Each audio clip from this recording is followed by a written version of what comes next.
24 people have so far died, with 10 dying in Kisii and Kisumu counties between the dates of 19th to 21st of July this year, as a result of the anti-government protest.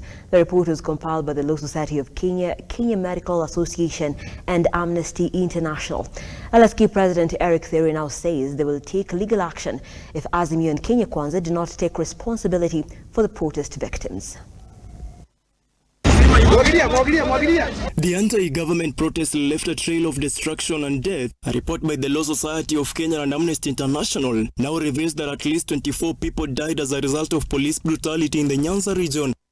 The reports revealed that most of the victims had bullet wounds and a few cases of blunt force trauma. Collectively, across the 3 cycles of protest, we have documented at least 24 cases of death, and 41 people experienced serious injuries following fights with, or rather violent breakup of the protest by the National Police Service, and this is just across Nyanza and Western counties. In Kisumu alone, a total of 107 people assaulted by police were attended to at different hospitals across the county, with 47 of them having serious gunshot wounds, while 16 others are still recuperating in a hospital, including a minor who was shot 9 times. We also documented that about 11 police officers were injured during this period, and they received medical treatment. The regrettable incidents where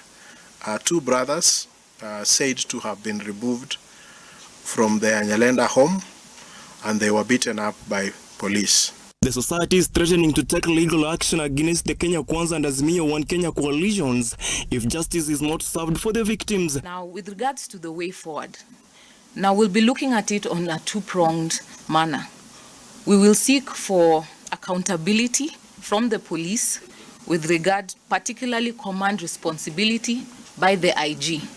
He is responsible for the National Police Service, and so it is his responsibility to ensure that the police act within the ambit of the law, and no one is above the law.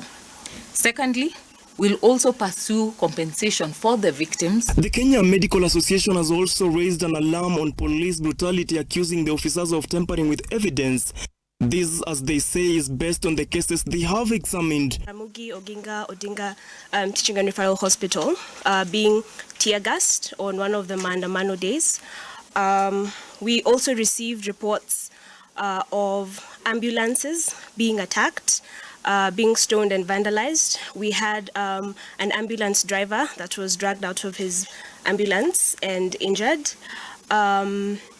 We've also had reports of facilities that had to be closed because the healthcare workers were not able to have safe passage to provide services in those facilities. So these are all matters of grave concern, and I believe that we'll have more detail in the final report. Amnesty International is calling on the government to depoliticize the police as they cast incidences in Kisumu where police arrested children and demonstrators and released them 3 days later without arraignment. To talk about this because accountability cannot be negotiated in a democracy.